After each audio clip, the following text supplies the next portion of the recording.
সকল কাছে আমি হাত জোর করে দিতেছি যে আপনারা শান্তি বজায় রাখুন। শান্তি বজায় রাখাটাই সমাজের কাজ। 18 বছরের মধ্যে কোনোদিনও এই মাঠে কোনো গণ্ডগোল হয়েছে না এবং আশা করি আগামীতেও হইতো না। সকলের কাছে আমি হাত জোর করে আবেদন রাখছি যে আপনারা শান্তি বজায় রাখুন। শান্তি বজায় রাখাই সমাজের কাজ।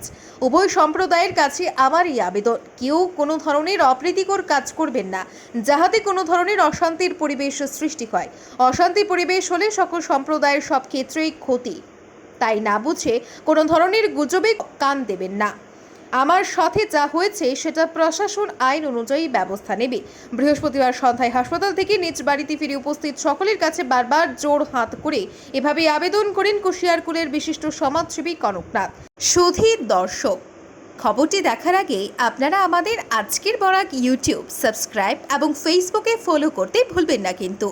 উল্লেখ্য, গত সোমবার জন্মাষ্টমীর রাতে সাম্প্রদায়িক উত্তেজনাকর পরিস্থিতির সৃষ্টি হয় কাছাড়ের পশ্চিম কাটিগড়ার কুশিয়ারকুলে। স্থানীয় প্রশাসনের ডাকে সাড়া দিয়ে নিজের বাড়ি থেকে কিছুক্ষণের মধ্যেই ছুটে আসেন স্থানীয় সমাজসেবী তথা কুশিয়ারকুল ত্রিপির প্রাক্তন সভানেত্রী মিতা নাথের স্বামী কনকনাথ। তিনি পরিস্থিতি শান্ত করার চেষ্টা করলে উল্টো তার উপর দলবদ্ধভাবে হামলা চালায় দুষ্কৃতীরা। ভেঙে চুরমার করে দেওয়া হয় কনক বাবুর বাইকটিও। সকল কাছে আমি হাত জোর করে দিতেছি যে আপনারা শান্তি বজায় রাখুন। শান্তি বজায় রাখাটাই সমাজের কাজ। আমি সবই করবো আমি, এবং এটা আমার মেসেজ হাত জোর করিয়া উভয় সম্প্রদায়ের আপনারা কোনো অবস্থায় অশান্তিতে যাইবে না। কোনো গুজব না বুঝিয়ে কোনো গুজব ঢুকে মিশবে না, গুজবে আপনারা কান দিবে না। আমার উপরে যেটা হয়েছে এটা প্রশাসন আইন মোতাবেক দেখব। আর আমার একটাই মেসেজ, যে কোনো অবস্থায় যাতে শান্তি বিঘ্নিত না হয়, কারণ শান্তি বিঘ্নিত হইলে শত শত মানুষের ক্ষতি হয়, উভয় সম্প্রদায়ের মানুষের ক্ষতি হয়। আমার উপরে যা হয়েছে তো হয়েছে, ভবিষ্যতে যাতে আরও এরকম ঘটনা না ঘটে। আজকে আমি মেডিকেল থেকে আইছি, এইমাত্র আইছি, আমি দেখতেছি অনেকজন রোগী এখানে আইছে, যার লাগে আমি এই মেসেজটা আমি দিতেছি। গত সোমবার রাতে কুশিয়ারকুল নতুন বাজারে সংগঠিত সাম্প্রদায়িক উত্তেজনামূলক ঘটনার সূত্রপাত নাকি জালালপুর ফুটবল মাঠ থেকেই শুরু হয়েছে। সামাজিক মাধ্যমের এক ভিডিওতে এমন মিথ্যা খবর প্রকাশিত হওয়ায় এর তীব্র নিন্দা জানান কনকনাথ। তিনি বলেন, গত 18 বছর থেকে এই মাঠে Jalalpur tea garden knockout football টুর্নামেন্টের আয়োজন করা হচ্ছে, কিন্তু কোনোদিনই কোনো ধরনের গন্ডগোল হয়নি, এবারও হয়নি, আগামীতেও হবে না বলে আশাবাদী। সুধী দর্শক, খবরটি দেখার আগে আপনারা আমাদের আজকের বরাক ইউটিউব সাবস্ক্রাইব এবং ফেসবুকে ফলো করতে ভুলবেন না কিন্তু। যে বা যারা সামাজিক মাধ্যমের চ্যানেলে এই ধরনের ভুয়ো খবর প্রকাশিত করেছে তাদের উচিত ছিল সত্যি ঘটনা প্রকাশ্যে তুলে ধরার। এ নিয়ে তিনি সহ ওই খেলা পরিচালন কমিটির শতাধিক কর্মকর্তারা ক্ষোভ ব্যক্ত করেন।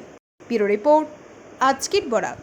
আমি গতকালকে মেডিকেল কলেজ থেকে আমি এটা পূর্বাঞ্চল মিডিয়াতে একটা নিউজ দেখছি, যে নিউজে খবর হয়েছে আগাম ফুটবল মাঠ থেকে এটা গণ্ডগোল হয়েছে। তো আমি এটা মেসেজ দিয়া যে বিগত 18 বছর থেকে এই বাগানে জালালপুর নকআউট ফুটবল টুর্নামেন্ট হইতেছে, এবং বিগত 18 বছর থেকে এই খেলার আমি সভাপতির দায়িত্ব আমি পালন করি। এইবারও আমি খেলার সভাপতি। এই 18 বছরের মধ্যে কোনোদিনও এই মাঠে কোনো গণ্ডগোল হয়েছে না, এবং আশা করি আগামীতে হইতো না। যে বা যারা এই নিউজ দিয়েছেন এটা ভুল নিউজ, এটা তথ্য সহকারে দেওয়া দরকার। এতে একটা বাজে মেসেজ মানুষের কাছে হয়। আমরা এখানে প্রায় 100 জন মেম্বার আছে, প্রত্যেকের খাওয়া হয়েছে খেলার সময় কোনো রকম যাতে কোনো গণ্ডগোল না হয়, বা তোমরা নিজেরাও কোনো গণ্ডগোলের মধ্যে যাইবে না। এটা 17 বছর পর্যন্ত বিনা গণ্ডগোলে হয়েছে। এবারও প্রশাসনের একটু অনুরোধে খেলাটা আপাতত বন্ধ রাখা হয়েছে। সব কিছু শান্তি হইলে খেলাটা শুরু হইব, এবং আপনারা এই খেলাতে আপনারা আইবা, আপনারা এনজয় করবা। খেলানির মতো হইল মানুষকে একটা আনন্দ দেওয়া, আর সঙ্গে যারা খেলা পরিচালনা করে তারাও একটা আনন্দ পায়। এবং ওইটাও আমি মেসেজ দিই যে বা যারা এটা নিউজটা পাবলিশ করছেন, এই ধরনের নিউজ সমস্ত তথ্য সহকারে নিউজে পরিবেশন করার দরকার, নাইলে এটা বিরূপ মন্তব্য হয়, বিরূপ এটা প্রতিক্রিয়া সৃষ্টি হয়। এটাই আমার একটা নিউজে কিতা আইছিল। নিউজে আইছে যে জালালপুর মাঠে যে এখন খেলা চলতেছে, জালালপুর নকআউট ফুটবল টুর্নামেন্ট, এই খেলার থাকি গণ্ডগোল থাকি গতদিনের এই গণ্ডগোলের সূত্রপাত।